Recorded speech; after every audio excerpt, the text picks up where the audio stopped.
자, 사무엘 하를 보시겠습니다. 사무엘 하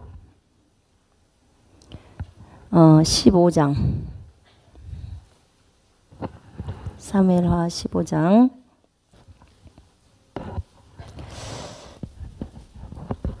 1절부터 6절까지 같이 한 목소리로 읽겠습니다. 시작.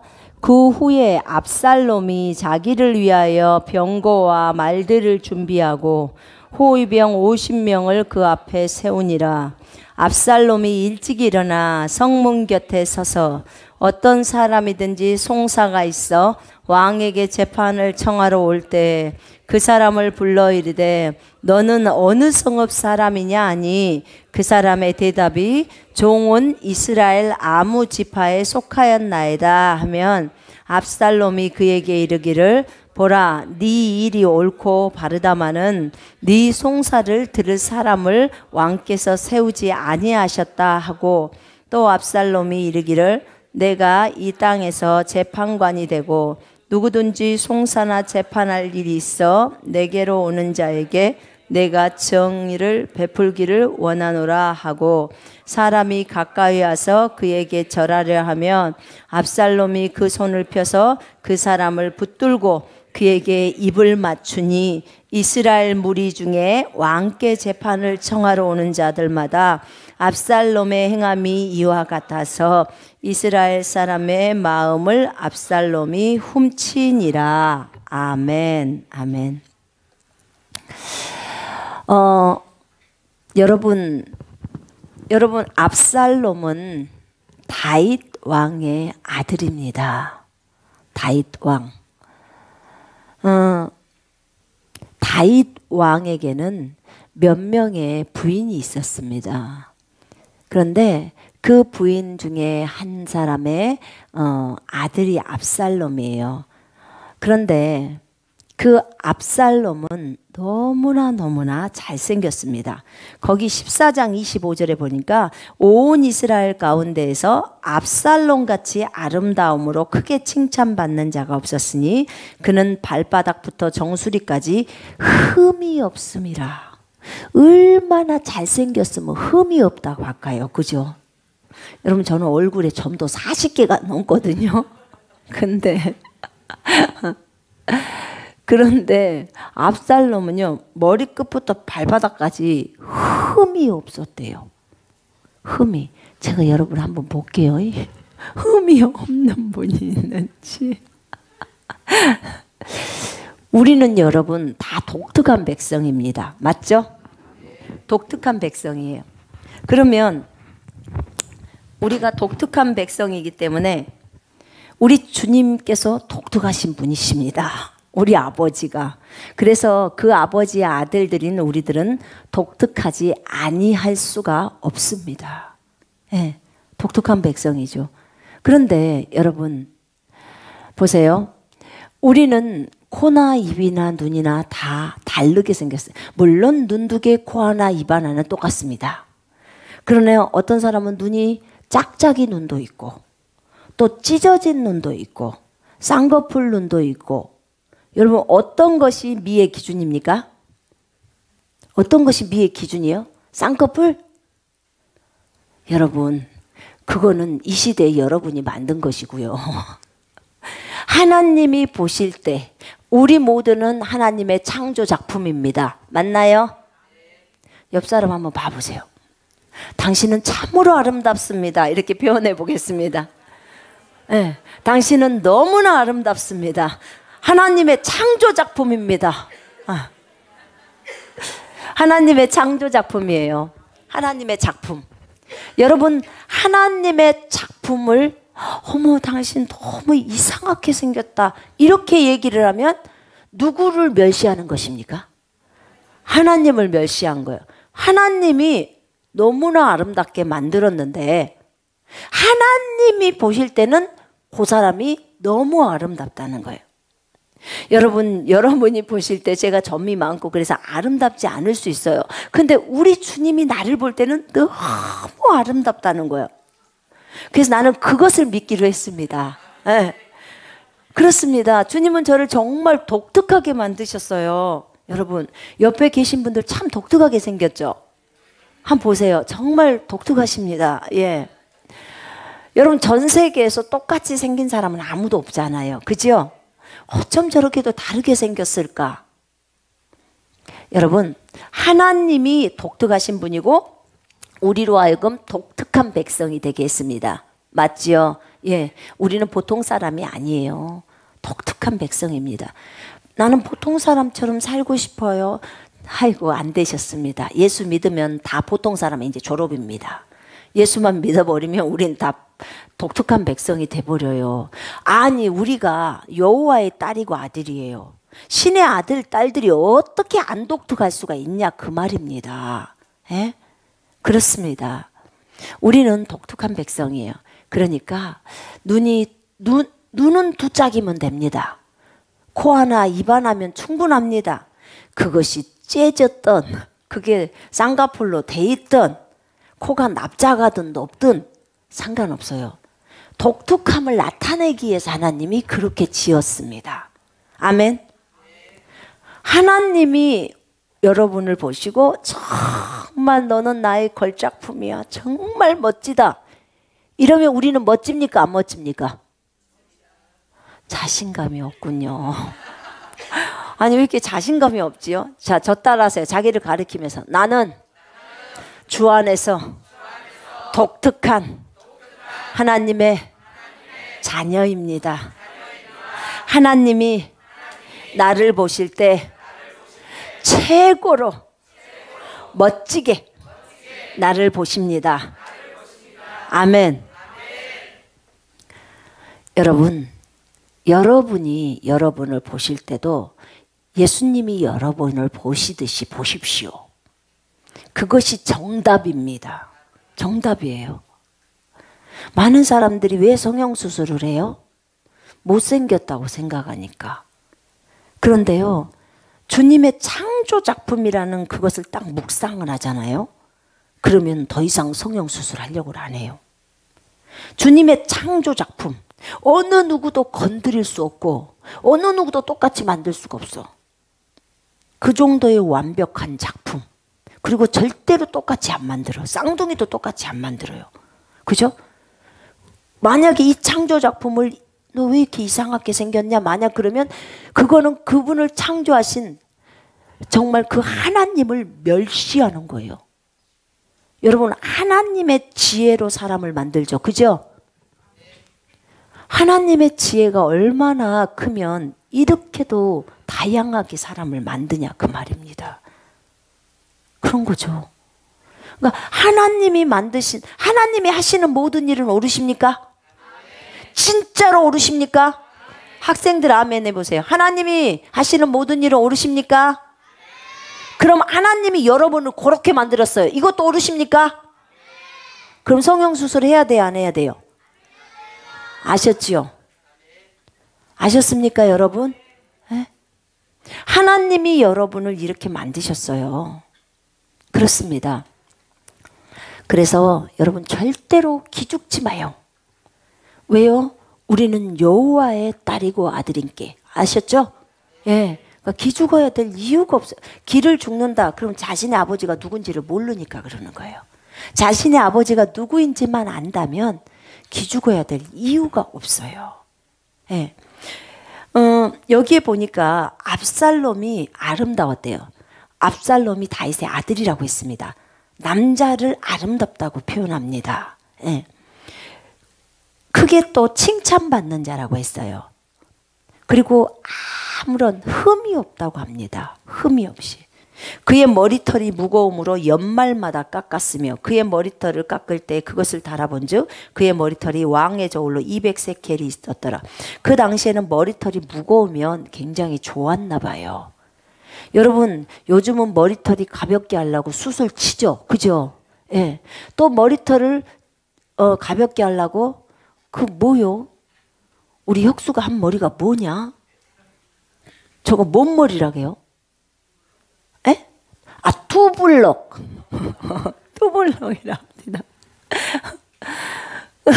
저거 하면은 머리털을 안에는 없애버리고 겉에만 머리 몇 가닥 남겨놓는 거래요. 예. 시원하게 하려고 이렇게까지 하는데 압살롬은요 머리카락이 엄청 무거웠던 사람. 그러면 숱이 굉장히 많다는 거죠. 그 당시에는 머리숱이 많아야 미남이었나 보죠. 그렇게. 그래서 압살롬이 이렇게 아름다웠다 이렇게 말합니다. 압살롬의 그 누이가 다말이에요. 근데 다말도 아주 아름다웠대요. 오늘 우리가 보는 것은 압살롬의 반역이에요. 압살롬의 반역인데 이렇게 아름다운 남자 압살롬. 누가 봐도 흠모할 만한 남자예요. 뭐 흠이 없었다고 하니까. 그런데 이 남자가 어찌하여 이렇게 배려버렸을까? 여러분, 압살롬에게는 다말이라는 누이가 있었어요. 그런데 어느 날 다윗의 아들 중에 또 암논이라는 아들이 있어요. 이거는 또 다른 부인의 아들이죠. 다른 부인. 그 다른 부인의 아들인데, 그런데 이 다말이 너무 예뻤나 봐요. 암논이라는 그 오빠죠. 이복 오빠죠. 엄마가 서로 다르니까 아빠는 모두 다이시고. 그런데 이 오빠가, 암논이라는 오빠가 이 이복 동생인 다말을 사랑하게 되었어요. 그래서 그 이복 동생을 정말 자기가 성적으로 범해버립니다. 자신이 몸이 아프다고 핑계를 대면서 자기 아버지 다윗에게 자기 동생 다말이 저희 집에 와서 과자를 저에게 만들어주면 제 병이 나을 것 같습니다. 이렇게 말을 한 거예요. 그러니까 다윗이 이제 그렇게 가서 하거라. 네 오라비 암논이 지금 아파 있으니까 네가 그렇게 가서 빵을 만들어 주어라. 과자를 만들어 주어라. 이렇게 말했습니다. 그래서 다말이 그 집에 갔는데 암논이 아무도 없을 때 다말을 성적으로 범해버립니다. 그래서 다말은 너무나 부끄러워했죠. 그런데 이 암논의 마음이 갑자기 순간 성적으로 다말을 범하고 나서는 그대로 그 다말을 미워하기 시작합니다. 미움이 갑자기 들어온 거죠. 그리고 그 다말을 내어 쫓습니다. 그러니까 다말이 이렇게 말해요.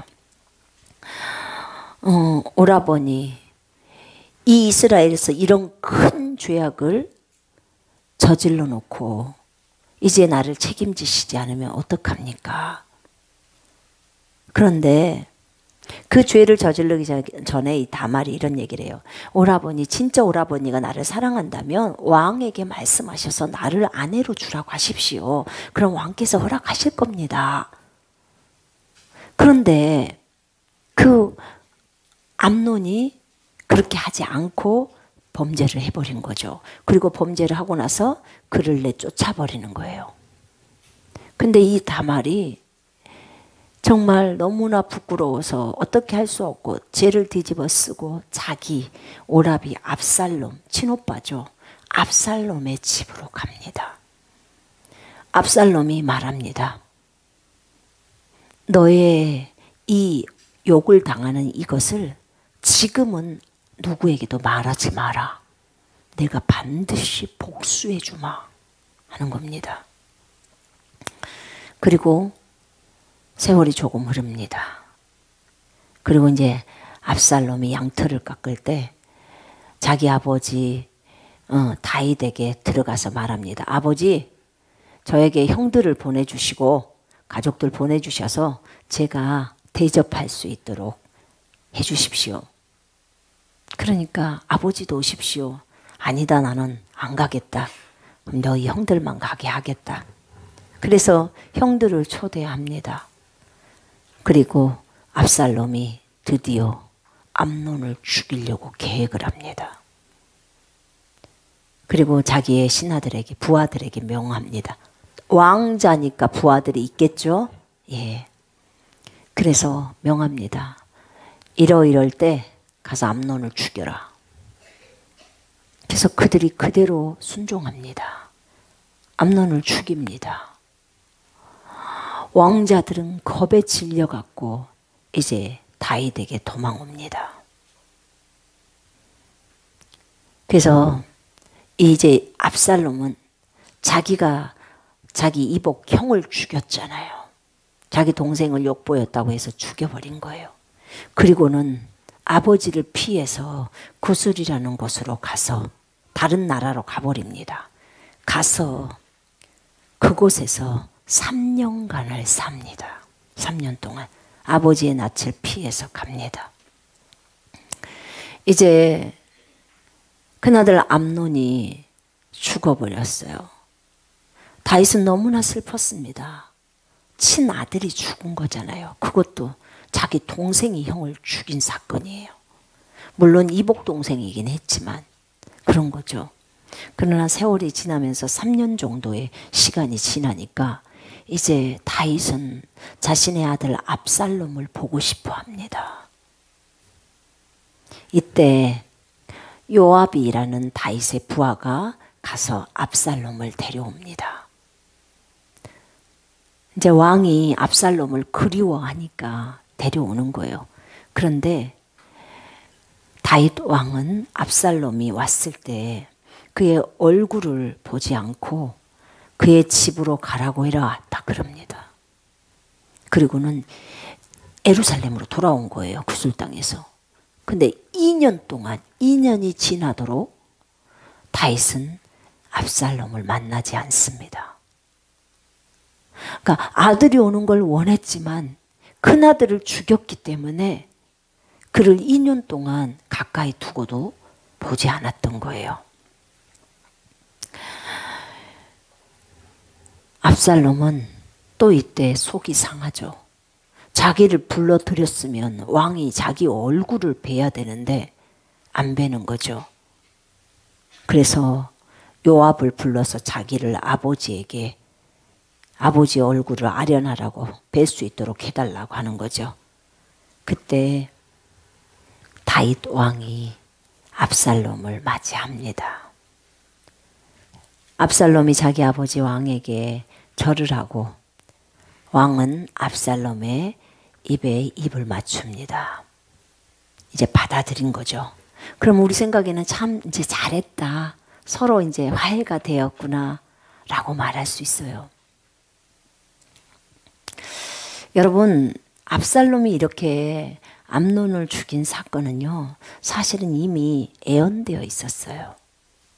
다윗이 밧세바랑 간음하고 났을 때 너희 집에서 칼이 떠나지 않는다고 이미 예언이 되어 있었어요. 왜냐하면 다윗이 밧세바의 남편이었던 다윗의 장군 우리아를 죽였습니다. 밧세바를 빼앗으려고. 다윗이 직접 죽인 건 아니에요. 다윗이 편지를 써서 그 우리아를 전쟁 중에 가장 앞에다 놔둬서 적군에 쏜 화살이나 칼에 맞아 죽게 하라고 그렇게 명령을 내렸던 거예요. 그럼 참 나쁘잖아요. 그죠? 고의적인 거죠. 여자를 빼앗기 위해서. 근데 그때 주님이 그것을 나중에 다윗에게 말하고 결국은 우리아는 죽었습니다. 그렇게 적군에게 맞아서 죽었죠. 그러나 어느 누구도 잘 모르죠. 그 상황을. 다윗은 알고 있는 거죠. 그런데 하나님은 알고 계셨어요. 그래서 나단이라는 선지자를 보내서 너희 집에서 칼이 떠나지 않는다고 했습니다. 칼부림 난다는 거예요. 칼싸움 일어난다는 거죠. 사람 죽는다는 소리예요. 그런데 다윗의 아들들 안에서 이런 일이 일어난 것입니다. 자, 이제 압살롬을 다시 받아들였습니다. 그리고 이제 평화로울 것 같는데 일이 벌어지고 맙니다. 이 압살롬이 이렇게 아름다웠던 압살롬, 이 압살롬이 이제는 왕을 대적해서 일어납니다. 지가 왕이 되려고 딱 보니까 지가 왕 되기는 글렀어요. 왕이 될 수가 없어. 그래서 반역을 꾀하는 거예요. 반역을. 그래서 어떻게 하냐면 자기를 위해서 병거와 말들을 준비하고 호위병 50명을 그 앞에 둡니다. 자, 말이나 병거는 언제 쓰는 물건이죠? 전쟁 때. 전쟁할 때 쓰는 물건이에요. 그럼 지금 자신의 아버지, 친아버지 다윗을 대항해서 전쟁을 치르려고 준비를 하고 있는 거예요. 뭔 똥배짱으로 이럴까요? 진짜. 근데 이러고 있는 거예요. 지금 이것을 준비하고 있습니다. 호위병 50명을 뒀다는 말은 여러분 보디가드 50명을 둔 거예요. 보디가드 50명. 아마 대통령도 보디가드가 50명이나 될까요? 텔레비전 보면 몇 명 안 되더만요. 그죠? 20명이나 될라나? 근데 여기 압살롬은 지가 50명이나 보디가드를 둔 거예요. 그리고 이 사람이 이제 백성들을 움직이기 위해서 계략을 짭니다. 어떤 것을 하냐면 일찍 일어나서 성문 앞에 씁니다. 그 예루살렘 성문 앞에는요, 이제 왕에게, 친히 다윗 왕에게 재판을 받기 위해서 백성들이 그 앞에 모입니다. 그리고 이제 자신의 억울함을 왕에게 소원합니다. 그런데 그 자기가 일찍 일어나서, 아버지 다윗이 나오기 전보다 더 일찍 일어나는 거죠. 일찍 일어나서 성문길 곁에 서서 어떤 사람이든지 송사가 있어서, 억울함이 있어서 왕에게 재판을 청하러 올 때 어떤 사람이 이제 성문 곁에 이렇게 딱 오잖아요. 그러면 딱 오면은 그 사람이 재판을 지금 청원을 하려고 온 거예요. 그럴 때 그 사람을 부릅니다. 당신은 누구십니까? 네, 저는 누구누구입니다. 어떤 지파요? 네, 레위 지파입니다. 네, 시므온 지파입니다. 다 이렇게 할 수 있도록 이렇게 지파 얘기를 합니다. 그러면 압살롬이 이렇습니다. 이 말을 해요. 당신이 옳고 정말 바릅니다. 지금 지파만 물어보는 거예요. 근데 무조건 당신이 옳대. 그리고 당신이 정말 바르대. 당신이 너무나 옳으지만 지금 이 나라에는 당신의 송사를 들을 그런 사람들을 왕이 세워놓지 않았다는 거야. 당신이 진짜 옳고 당신이 판단이 옳은데 당신 편을 들어줄 그 사람을 다윗 왕이 세우지를 않았다. 만약에 내가 왕이 되고 재판관이 된다면 다 들어줄 텐데 지금 이러고 달려드는 거예요. 그러면 억울하든지 억울하지 않든지 내가 하는 그 판단이 옳다고 하니까 마음이 쏠려요, 안 쏠려요? 쏠리죠. 쏠립니다. 내가 옳다고 하니까.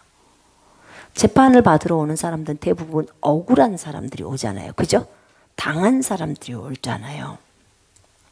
그래서 나에게 만약에 내가 왕이 돼서 내게 재판을 받으러 온다면 내가 정의를 실행할 텐데. 그러니까 그 말이 뭐예요? 다윗 왕에게 가지 말고 나에게 재판을 받으러 온다면 내가 정의를 실행할 텐데 나는 기꺼이 그렇게 베풀기를 원하노라. 이렇게 합니다. 그리고 그 사람들이 가까이 와서 압살롬한테 절을 하잖아요. 왕자니까 절을 할 수 있죠. 절을 하면 손을 딱 잡는 거예요. 그리고 거기에다 입 맞추는 거예요.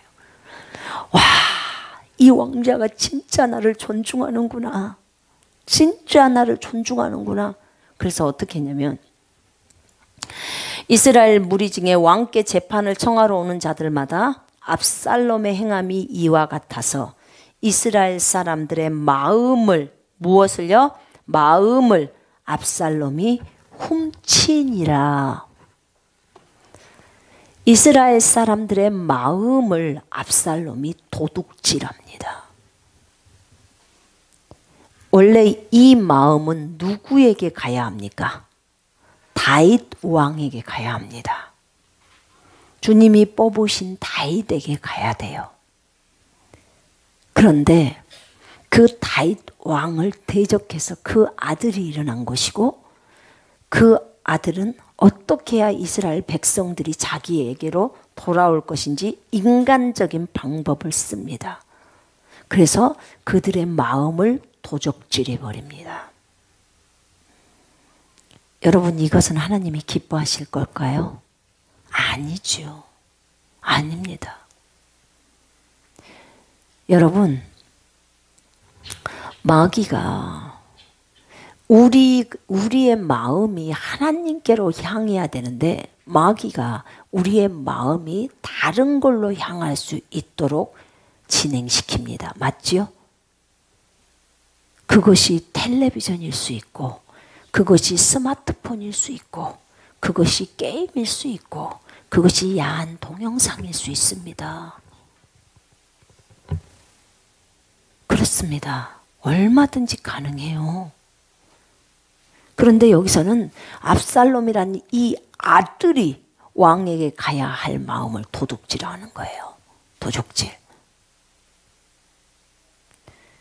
여러분, 혹여라도 하나님을 향해서 가야 할 그 마음을 다른 어떤 물건이나 다른 어떤 것을 향하게 만든다면 그것은 정말 위험한 것입니다. 지금 압살롬은 이런 역할들을 했다고 말입니다. 마음도 도적질이 되냐? 가능하니까 적어져 있는 거죠. 성경이. 압살롬이 그 이스라엘 사람들의 마음을 훔친다는 거예요. 마음도 훔쳐지냐? 훔쳐집니다. 그래서요, 제가요, 이렇게 기도했어요. 하나님, 나는 온통 내 마음을요, 주님께만 뺏기고 싶어요. 네? 그러니까 주님이 내 마음을 훔쳐가라는 거예요. 내 마음을요, 주님에게만 좋은 말로 고정시키고 싶어요. 이 말이고요. 예, 내 마음을 주님께만 뺏기고 싶은 거예요. 예. 그런 거죠. 가능하니까. 압살롬은 이렇게 백성들의 마음을 훔칩니다. 다윗에게 향해야 했던 그 마음, 하나님이 다윗을 세웠어요. 기름 부어서. 근데 그 사람에게로, 그 왕에게로 향해야 하는 그 마음을 도둑질해 간 거라고요. 여러분, 영적 전쟁을 치를 때는요, 요거 다 알 수 있어요. 얼마나 깊이 들어가는지. 저들은 마음을 훔친다라고 해요. 마음을 얼마든지 훔칠 수 있어요. 여러분, 제가 진짜 원하는 것은요, 여러분들의 마음이 전부 예수님께로 고정되기를 원해요. 예수님한테 다 뺏겨야 돼요. 여러분의 마음이. 여러분, 그 남녀가 사귈 때 보면요, 남자친구한테 마음을 뺏겨요. 여자친구한테 마음을 뺏겨요. 그 말은 뭔 말이에요? 밥을 먹어도 남자친구 생각만 나고, 차를 마셔도, 설거지를 하고 빨래를 해도 남자친구만 생각나. 지금 요것은 마음을 뺏겨버린 거예요. 마음을 뺏기는 거예요. 그러니까 남자친구가 밤에 나오라게도 나가. 그 추운데도 벌벌 떨면서 나가. 왜요? 마음이 뺏겼어. 여러분, 우리가 주님 앞에요, 마음을 뺏기면요, 진짜 다 뺏기는 거예요. 근데 우리는 그래야 돼요. 아멘? 진짜 주님한테 마음을 다 뺏겨야 된다니까요. 사랑하는 어린 형제자매 여러분, 어린이 여러분, 여러분의 마음을 누구한테 뺏겨야 된다고요? 모르는구나. 예수님께 뺏겨야 된다고요. 네? 여러분이 온통 머릿속에 예수님 생각으로 가득 차야 된다 그 말입니다. 공부할 때도 예수님이 떠오르고, 과자를 먹고 있어도 예수님이 떠오르고, 앉으나 서나 예수님 생각. 그렇게 뺏겨져야 된다 이 말이에요.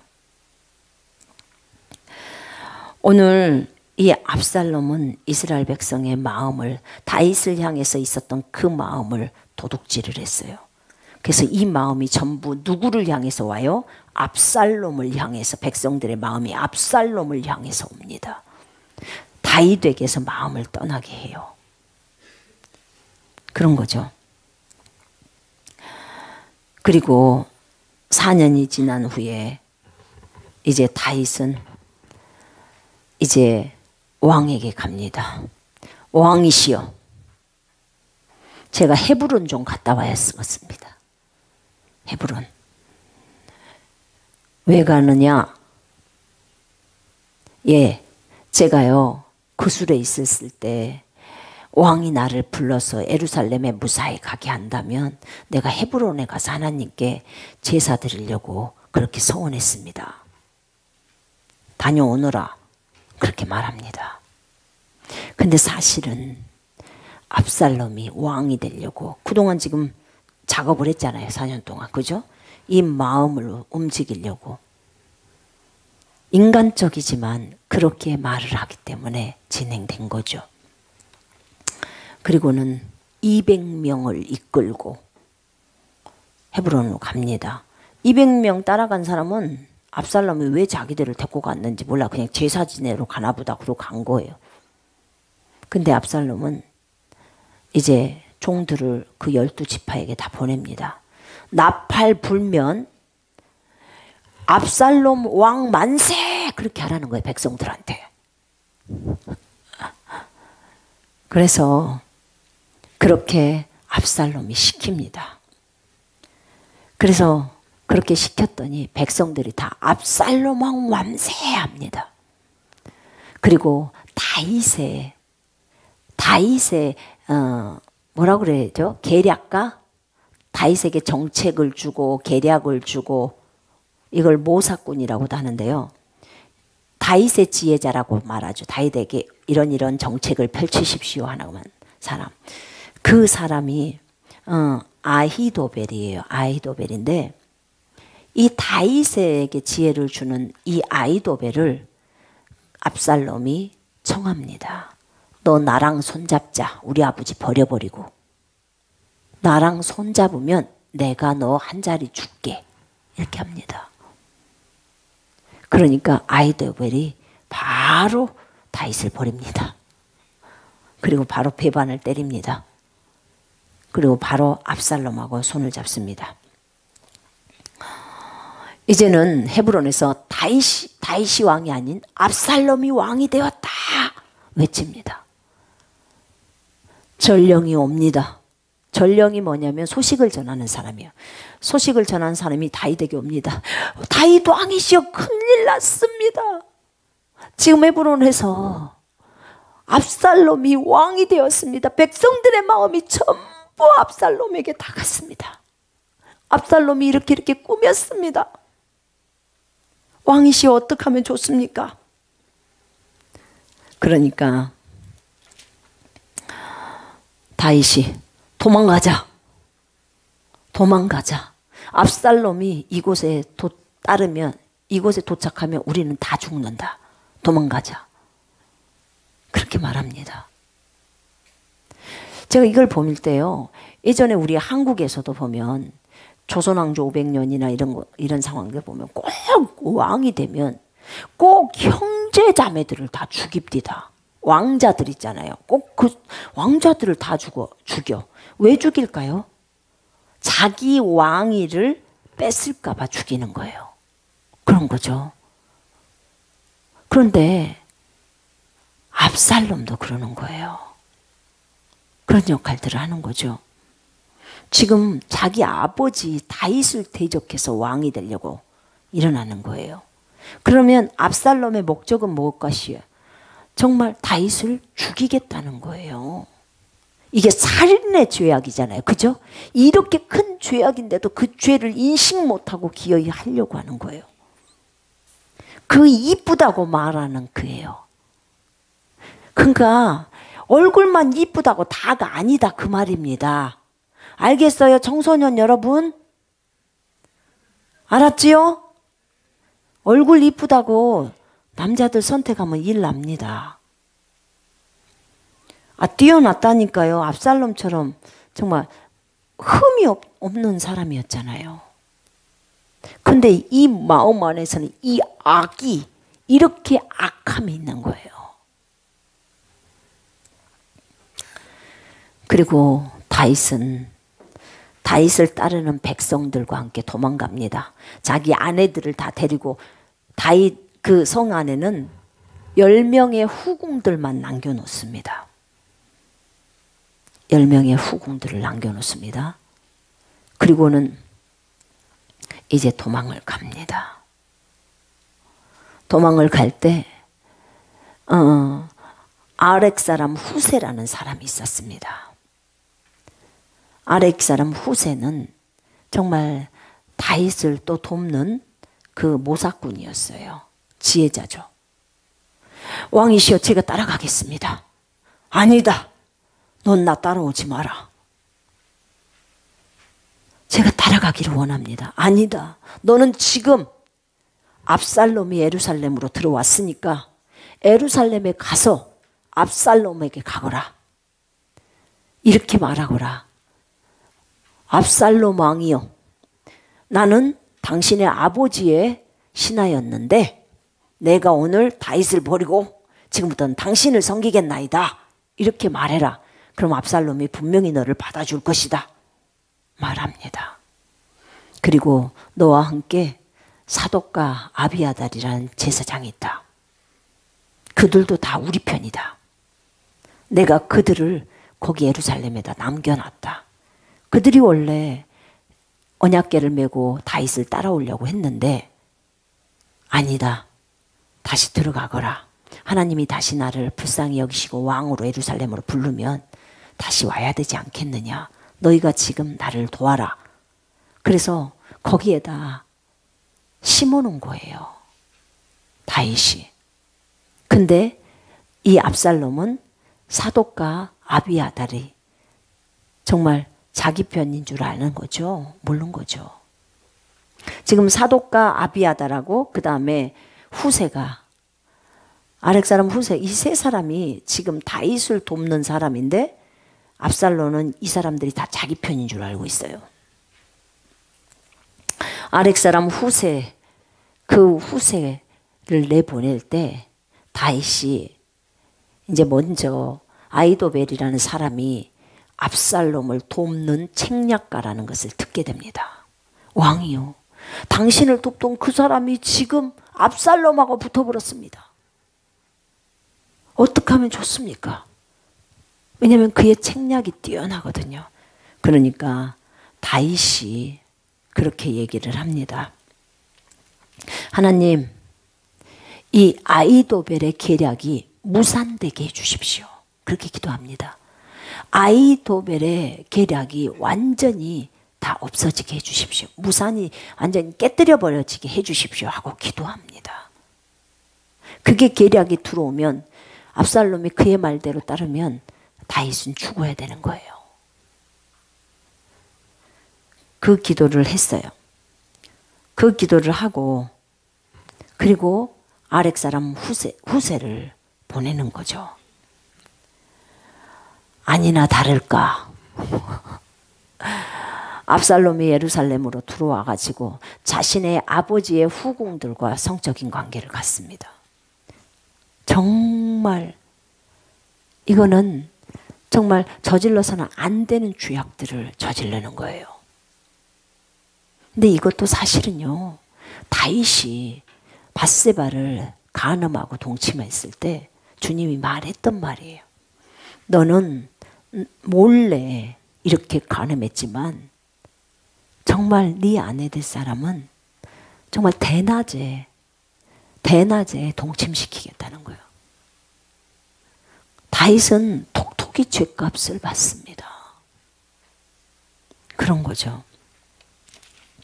근데 이제 이 압살롬이 악한 짓을 저지르고 이제 어떻게 하면 다윗을 죽일까 이제 의논을 시작합니다.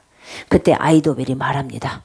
왕이시여, 나에게 사람 12,000명 주십시오.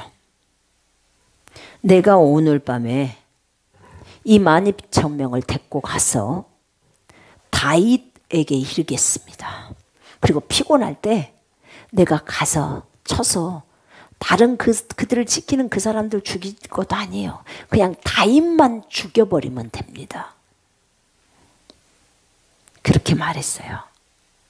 왕은 싸울 필요도 없고 내가 가서 그렇게 하겠습니다. 그러면 나머지 다윗을 지금 따르고 있는 그 나머지 무리들도 전부 다 이스라엘 그 백성의 마음이 압살롬 왕에게로 돌아올 것입니다. 그렇게 말을 했어요. 근데 압살롬은 원래 이 아히도벨의 말을 들으려고 했어요. 그런데 아까 다윗이 하나님 앞에 기도했지요. 아히도벨의 계략이 무산되게 해달라고, 어리석게 해달라고. 하나님은 그 기도를 들으셨습니다. 그 기도를 들으시고 이 사람의 계략을 물리칠 수 있도록 하십니다. 그때 압살롬이 아니다. 그래, 그 말도 참 좋긴 한데 우리 이양 후세도 있으니까 후세 얘기도 한번 들어보자. 그러면서 압살롬이 후세에게 말합니다. 후세야, 아히도벨이 이렇게 자기한테 12,000명 달라고 하면 오늘 여기 건너가 갖고 내 아버지 다윗에게 이르러서 다윗만 죽이고 오겠단다. 네 생각은 어떠냐? 그러니까 후세가 딱 생각할 때 너무 위험한 거예요, 지금. 그럼 금방 죽어요, 다윗이. 그러니까 왕이시여, 이번엔 굉장히 그의 책략이 좋지 않습니다. 제가 내는 책략은 차라리 진짜 왕의 마음이 이 백성들과 함께 있다는 것을 백성들에게 보여주기 위해서 왕이 친히 전쟁터로 나가십시오. 군사들을 단에서 부엘세바까지 전체 군사들 다 모아가지고 왕을 따르는 군사들 모아가지고 가십시오. 그리고 우리도 열심히 싸우겠습니다. 그러면 그곳에서 우리가 정말 그 다윗을 따르는 무리들과 다윗 왕을 죽이면 이제 완전히 우리가 새롭게 됩니다. 이렇게 얘기를 하는 거예요. 그러니까 오, 후세야, 네 말이 더 멋지다 이러는 거예요. 왕이 친히 전쟁터로 가야 된다는 거예요. 이거 뭐예요? 후세가 지금 요 왕을 죽일 계획을 전쟁터에서 너는 죽어라 지금 이거예요. 왜냐하면 다윗이 용맹하다는 거 알잖아요. 다윗의 장군들이 용맹하다는 거 알잖아요. 그래서 그렇게 한 거예요. 그랬더니 이 압살롬이 그것을 선택합니다. 이것은요, 주님이요, 이 압살롬에게 화를 내리려 하사 아히도벨의 좋은 계략을 물리치라고 명령하셨습니다라. 이렇게 나와요.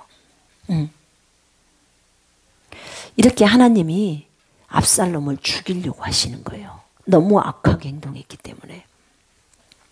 그리고 그들은 이제 그 에브라임 수풀이라는 곳으로 백성들을 이끌고 옵니다. 이스라엘 백성, 압살롬을 따르는 이스라엘 백성이 다윗의 부하들에게 패해버립니다. 져버린다 그 말이에요. 너무나 용맹하죠. 숫자도 아주 작아요, 다윗의 부하들은. 근데 압살롬을 따르는 무리들이 더 훨씬 많았거든요. 그런데 그곳 에브라임 수풀에서 싸움을 하는데 그날 죽은 사람이 2만 명이 죽었어요. 이스라엘 백성이 2만 명이 죽었어. 그리고 그 압살롬을 따르는 그 이스라엘 백성들은 이제 도망쳐 버립니다. 그런데 다윗이 압살롬을 사랑하잖아요. 자기 자식이잖아요. 자기 자식이니까 부탁을 합니다. 지금부터 남아있는 무리들을 1000명씩 100명씩 나눕니다. 3분의 1은 요압이 맞고 3분의 1은 아비새가 맞고 3분의 1은 또 다른 사람이 이때가 맞더라 합니다. 나도 나가겠다 전쟁터에. 안 됩니다. 왕이시오. 왕이 나가면 안 됩니다. 왕은 너무나 중요한 분이라 안 됩니다. 저들은 왕을 죽이려고 할 것이지 우리를 죽이려고 하지 않을 것입니다. 그러니까 왕은 가만히 여기 계십시오. 그렇게 말합니다. 그래서 다윗은 전쟁에 나가지 않습니다. 그리고는 이제 이 세 부류로 군대가 배치가 됩니다. 다윗이 말합니다. 세 장군들이요, 제발 나를 봐서라도 우리 아들 압살롬은 죽이지 마시오. 지금 압살롬이 다윗을 죽이려고 오는데 죽이지 말라는 거예요. 압살롬을. 그럼 지가 죽어. 근데 죽이지 말라는 거예요. 이게 아버지의 마음이 아닐까 싶어요. 아들은 지금 아버지를 죽여버리려고 그렇게 오는데 아버지는 그 아들을 죽이지 말라는 거예요. 근데 이제 그런 말을 부탁을 했기 때문에 전쟁에서 참 어려웠겠죠. 다윗의 부하들이. 그런데 이상한 일이 벌어졌어요. 이제 압살롬이 노새를 타고 그 말 있잖아요. 말, 그 다음에 수레 있잖아요. 말 있으면 수레에 타고 이렇게 막 이래 하면서 이제 갔겠죠. 서서. 가는데 얼마나 멋있게 생겼을 것입니까? 그리고 막 머리는 덮을덮을 해가지고 머리가 무게가 또 많으니까 묶었든지 어땠든지 했겠지라. 그죠? 묶었다고 칩시다. 그리고 이래 하면서 막 갑니다. 가고 있는데 갑자기 큰 상수리 나무, 지금 숯불이에요. 상수리 나무가 있습니다. 제가 상수리 나무 이번에 봐서요. 근데 굉장히 크더라고. 근데 상수리 나무가 있는데 그 상수리 나무 가지에 그냥 노새가 가다가 쭉 갔는데 머리카락이 거기에 걸린 거야. 가지. 그래갖고 노새는 지나가 버렸는데 지만 그 나무까지 대롱대롱 매달려 버린 거예요. 이 머리카락이 걸린 거예요. 정말 허술한 거죠. 그러니까 지 혼자 지금은 나무에 매달려 있어요. 지 혼자 대롱대롱. 밑에 바닥하고 차이가 많이 나니까 무서워서 뛰지도 못하는 거죠. 또 머리카락이 나무까지 걸렸으니까 어떻게 하겠어요. 우리 같으면 얼른 손으로라도 해서 이렇게 나무라도 이렇게 부러뜨리기라도 하겠지만 지혜가 없어서 그럴 수가 있는지 없는지는 모르겠지만 걸려 있는 거예요. 그렇게 아름답다고 하는 이 머리카락이 그를 죽음으로 몰고 가는 거예요. 그런 거죠. 그래서 그것을 병사가 하나가 봅니다. 다윗의 부하가 봅니다. 요압에게 달려와요. 요압 장군님, 저기 상수리 나무에 압살롬이 매달려 대롱대롱 매달려 있습니다. 지 머리카락 때문에 거기 매달려 버렸습니다. 그런 거예요. 너 왜 안 죽였느냐? 왕이 죽이지 말라고 했잖아요. 네가 죽였으면 내가 막 상금을 줬을 거다. 상금을 100개를 줘도 나는 못 죽입니다. 왕이 죽이지 말라고 했는데 어떻게 죽입니까? 너하고 말할 시간 없다. 창 3개를 딱 듭니다. 요압이. 그리고는 창자루 3개를 갖고 가서 압살롬의 심장을 찔러버립니다. 그렇게도 허망하게 죽어요. 그죠? 뭔 폼나게 그것에 노새를 타고 달릴 것이요. 머리를 잘랐어야지. 그잖아요. 뭐 잘생겼다고 진짜 잘난 척하다가 그런 거죠. 그래서 그 죽어버린 압살롬을 이제 돌무더기를 만듭니다. 그리고 이제 소식을 전합니다. 다윗 왕에게 압살롬이 죽었다고 전합니다. 다윗은 그 소식을 듣자 내 아들 압살롬아, 내 아들 압살롬아, 차라리 내가 죽었더라면 더 좋았을 것을 이러면서 엉엉 큰 소리로 웁니다. 그러니까 그날 이제 다윗의 부하들이 승리했잖아요. 그렇지 않았으면 자기네들이 압살롬한테 다 죽잖아요. 왕도 죽을 뿐만 아니라 승리를 해서 너무나 기뻐야 할 그곳에 왕이 너무 슬퍼하니까 온통 초상집 같은 분위기인 거예요. 그럼 왕이 있는 마을로 들어가면서도 병사들이 기어 들어가는 거 패잔병처럼 승리를 했건만 왕이 너무 슬퍼하니까. 그러면서 왕은 자기 얼굴을 가리고 큰 소리로 옵니다. 내 아들 압살롬아. 그래서 그 장군 요압이 왕에게 들어갑니다. 왕이시여, 왕을 미워하는 그 사람은 왕이 사랑하시고 왕을 사랑한 우리들은 왕이 미워하시나이다. 차라리 오늘 우리가 죽고 왕의 아들 압살롬이 살았더라면 왕은 더 좋으실 뻔하였나이다. 왕은 합당하게 생각하셨을 것입니다 하고 대드는 거예요. 왕의 생명을 살리고 왕의 부인의 생명을 살리고 왕의 자녀들의 생명을 살린 이 부하들, 너무나 수고한 이 부하들 위로하십시오. 만약 왕이 나가서 이들을 위로하지 않는다면 오늘 왕의 곁에는 한 사람도 남기지 않고 다 사라질 것입니다. 왕의 곁을 떠난다는 거예요. 왕은 우리를 너무나 부끄럽게 만드셨습니다. 왕이 그 얘기를 듣고 나갑니다. 그리고 부하들을 위로합니다.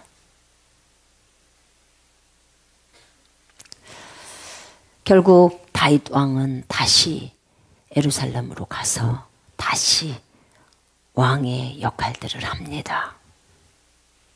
이제 두 왕자가 죽었죠.